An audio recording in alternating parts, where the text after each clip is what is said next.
All right, I have something special here today for all of you. It is a box that doesn't fit quite in the frame very well. So let's start unboxing it. This is going to be quite a treat. I'm pretty sure you'll already know what this is from the description and from the title, but let's cut it open. Take a look and see what in the world we got.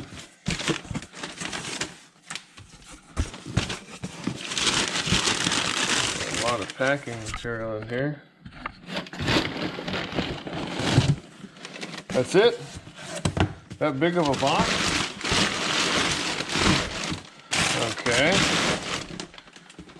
Let's see what we got. This is it. Ba-da-da-da.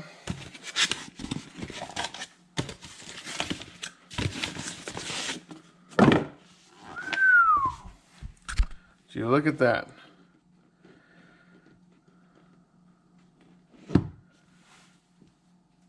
Take a minute and ooh and ah at it. Now let's get it open. That's too much time. So, as you see, I bought me another watch. I'll go into in a second what happened with the Luminox.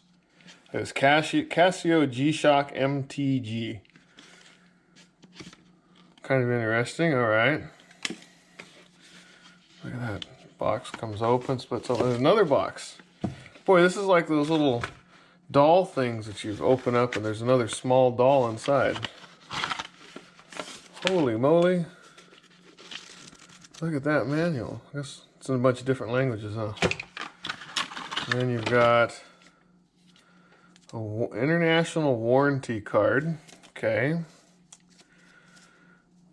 A certificate of conformity and FCC stuff. And then, what is this? Oh, just some basic starter instructions.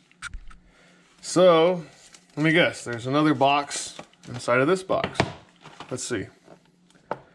You ready for the unveiling? Oh! Look at that. Oh, it's moving.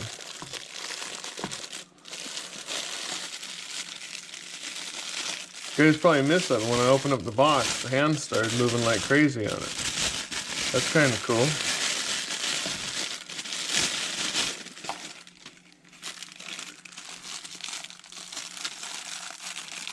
It's on like this little pillow.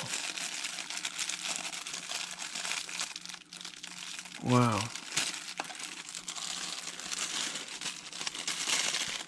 Drop it on the counter the first time I had to get it open. Oh, what's this little pillow here? Just a weird little pillow, huh? Okay. Let's set that aside here. Interesting.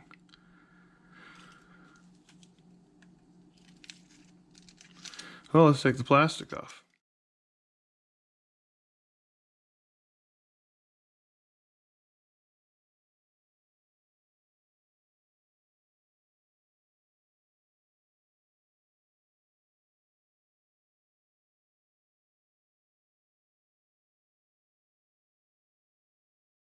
There we go.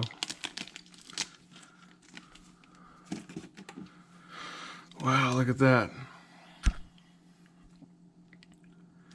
It's a really pretty, clean looking watch. It's not as big as I thought it was. You take a look at a lot of the YouTube videos, and maybe it's because people have really small arms, but this does not look anywhere near as big as I thought it was going to be. Let's put it on my wrist, and then we'll talk about it for a minute. This is multi-band 6, tough MVT, tough solar, sapphire crystal, Bluetooth, water resist, 20 bar, Casio MTGB1000, stainless steel back, and Japan. Let's put this on my wrist. See if it's comfortable. See if it fits. As you can see, I got use of my wrist back, or my left arm back. Wow. It's actually kind of comfortable.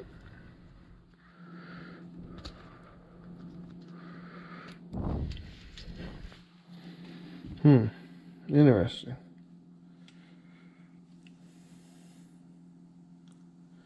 So as you can see, it doesn't look nearly as big on my wrist as it does on some of the YouTube videos that you see online. Let's talk about it for a minute. Now, a little bit about this. I was looking around online and at a replacement watch, and I saw a lot of people talking about G-Shocks. And I noticed a coworker has a G-Shock as well. And another coworker was telling me about his previous G-Shock. Now, they're digital watches, and they've talked about how many years they've had it and how they just wear it every day and beat the living daylights out of it, and it just keeps working. So I started looking into it, and I'm not a big fan of digital watches. So I was quite surprised to find out that G-Shock, Casio, makes analog watches as well. And I really didn't like a lot of the ones that had analog and digital all on the watch. So I started looking up and up and up a little bit higher in the price range and came across the MTG model. And I really kind of liked it. I like that it's still got the rubber band on it, and like the general overall look. It's a very clean look to the watch. And then I also like that it sets itself to some of the radio broadcasted time signals. Many of you who've actually watched some of my other YouTube videos that have heard the WWV, this syncs with, I want to say its sister station, to what, WWBV or something like that in the United States. It also can sync to the time on your phone. And I believe that you can also set it manually. I'm not entirely sure about that. But you can actually get it very accurate time on it rather than trying to synchronize it with like your cell phone clock manually. It also has multiple city times throughout the world, time zones that you can switch it to at the push of a button. And I believe it's got some type of a super bright LED light on it. Let's try out the LED light. That's pretty neat. I like the fading in and the fading out. And I'm also under the understanding that it's got glow-in-the-dark elements to it as well. Let's see how that works.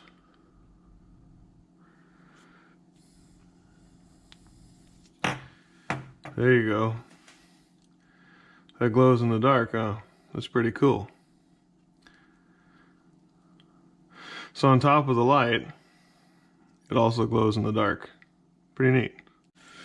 So overall, it's supposed to be an accurate timepiece that you set with your phone.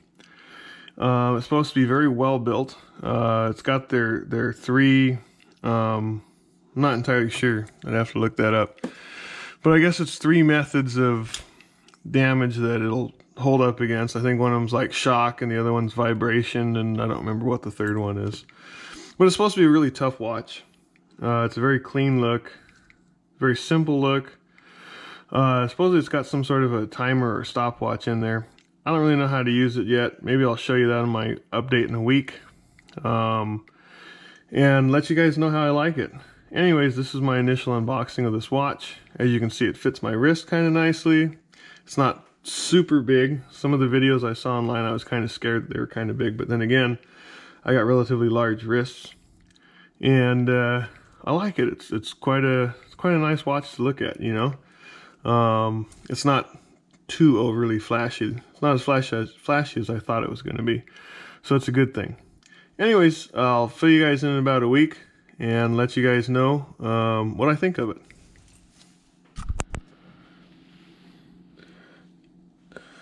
Okay, so in order to register the watch with the app, it's pretty simple so far. Downloaded the G-Shock Connected app.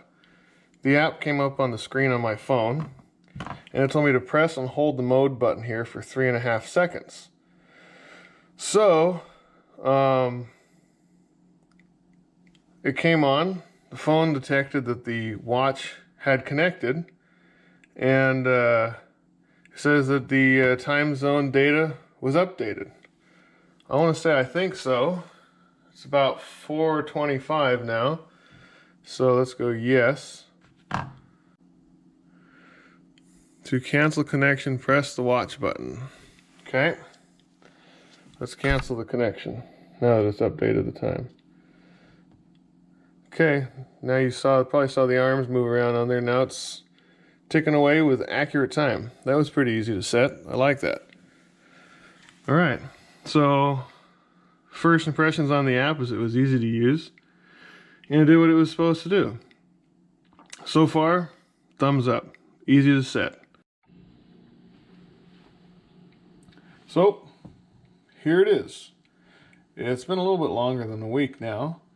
So I'm going to do the follow-up on the Casio G-Shock MTG.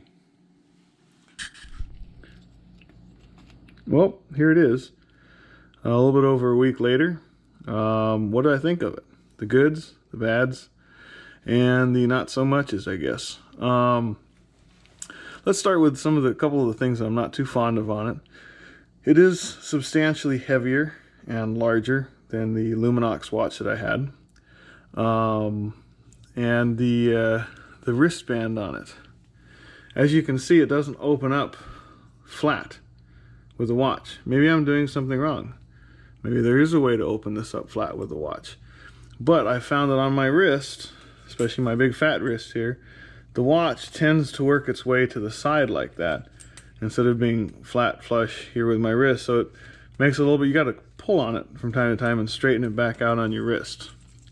So if there was something I think that they could improve on, would be being able to make this band open up more than what it does. Now, aside from those couple little downside items, the size, the bulk, and the band, when it is on your wrist, it is pretty comfortable. But you do definitely notice that it's there. It's not like, pulling on your hand, pulling on your wrist, making your arm hurt or anything, but you do definitely notice that it's there. But it is comfortable. It's a very comfortable watch to wear. The band is very comfortable and soft as well, even for being a rubber band. And it's definitely, I think, kind of an aesthetically pleasing watch. It looks really quite nice, especially for it being something that something with the name Casio on it. I've known G-Shocks to be mostly digital watches, so to see a watch with an analog face on it, it's pretty nice, and the design and style of it I think is pretty nice as well too. Okay, now let me just give you guys a quick comparison here. This is the Luminox watch. You can see it's flat, it's got a smaller face to it, it's exceptionally lightweight, and it's quite a bit thinner than the G-Shock as well. Now obviously this is just a basic watch. It does not have nearly as many features as the G-Shock on it. Again, check out my last video that I did with this watch, and I'm going to be doing another video to update you as to why I'm not wearing this one anymore. So let's go over some of the features that I came across on the G-Shock over the last week. Now earlier in the video, I showed you how easy it was to pair this watch to your phone. There's a few things on here that are kind of cool. That as far as settings under the app, you can for the most part change all the settings on the watch. You can also apparently set the watch apart from the phone and radio control. You can set the watch manually still with the this knob here on the side. The watch also has built into it an alarm, a stopwatch, and a timer. You can set some of those features and limits and times and stuff for such as the alarm on your phone, or you can also manually set it from the watch, which is kind of cool because it doesn't have to be 100% reliant on you connecting this thing to a smartphone, which I was unsure about when I first bought this watch as to whether or not, hey, years from now, if I for some reason cannot connect this any longer to my phone because the app's out of date or the phones don't support it anymore, will this still be a viable watch as far as being able to set it independent of a phone? And yes, you can set it independently of a phone.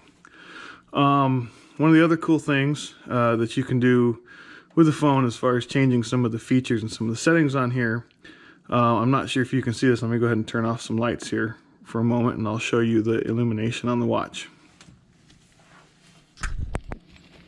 because you can see it's a little bit darker in here. Hopefully you guys can see this. Push the light button on the side of the watch. You can see it does a pretty good job of lighting up the face of the watch. This illumination, the duration of time that it comes on for, is adjustable in the app. I want to say from 1.5 seconds all the way up to 3 seconds, and I have it set on the 3-second setting right now. Now there's a couple settings on here. For example, if you take a look, there's a small clock here at the bottom, and that's your world time. That's you pick that on your phone, so it takes this time here at your main time and does the math. So like, let's say you want that in Japan time, or you want that in New York time, or whatever. You can have that down in the lower clock on there. And let's say you're somebody that travels a lot, and you go between your home city and an away city. You can set this lower clock for the away city, and you can swap them over once you've gotten to your destination. Let me show you an example. If you press and you hold on the light button, I want to say for 4.5 seconds, it will swap the two clocks. Let's do that right now. And you can see it's swapping the top one, and you can see it swapping the bottom one. The watch by default is set to coordinated universal time for the away time. The home time is obviously my local time, Pacific time. So you can swap back and forth. You can set them to basically any time zone in the world and swap it back and forth. Let's swap it back.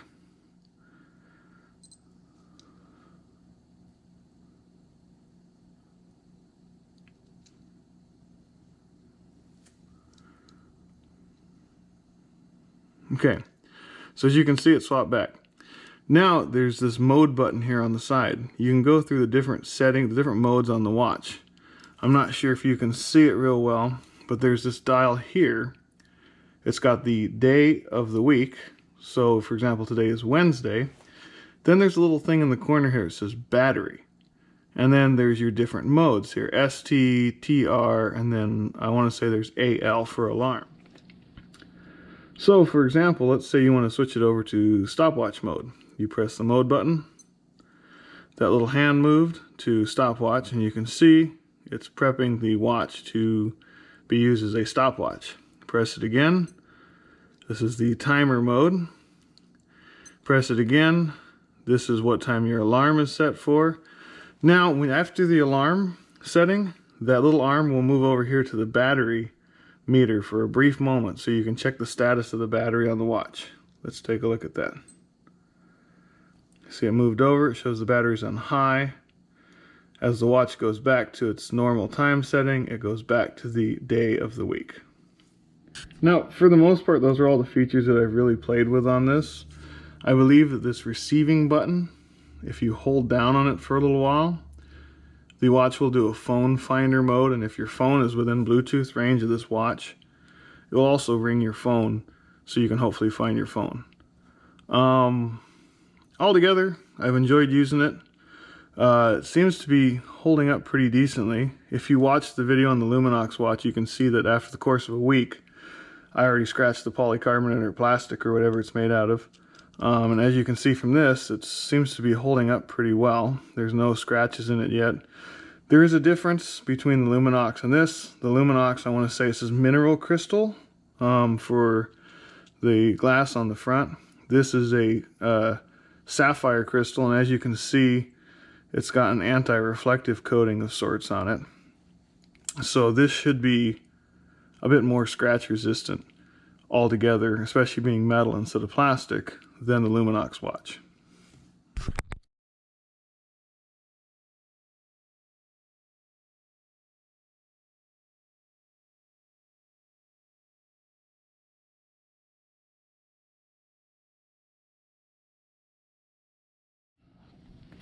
Anyways, if you like this video, please thumbs up, and also subscribe. Really need subscribers. If you like it, please show me that you like it and help me make more videos, and click that subscribe button. Again, thank you for watching, and I appreciate your views. Thank you.